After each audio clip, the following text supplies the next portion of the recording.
করতে দেখ আর বিএমপিতে জ্বালাই আর জামা মারিয়ে আর দুই জামাই যাবত বলে নামও একটা সাক্ষী আছে আমার আশি জামা মারিয়েছে আমি এতে ছাড়বো না আমি হাসি দ্বারা থাকতেন না ছিল চসিক কাউন্সিলর জসিম আত্মগোপনে আছেন সন্দেহে বাড়ি ঘেরাও।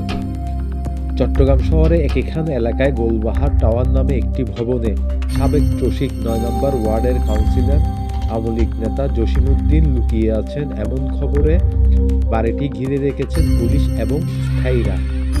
রবিবার রাত ৮টার দিকে এই অভিযান শুরু হয়। আকবরশাহ থানার এক পুলিশ কর্মকর্তা জানিয়েছেন, আওয়ামী লীগ নেতা জসিম গোলবাহার টাওয়ার নামে বহুতলা ভবনটিতে দীর্ঘদিন ধরে আত্মগোপনে আছেন সন্দেহে স্থায়ী লোকজন ঘিরে রেখে আমাদের খবর দিয়েছে। আমরা অভিযান শুরু করেছি, বিস্তারিত পরে জানানো হবে। Desk news, CTG news 24/7।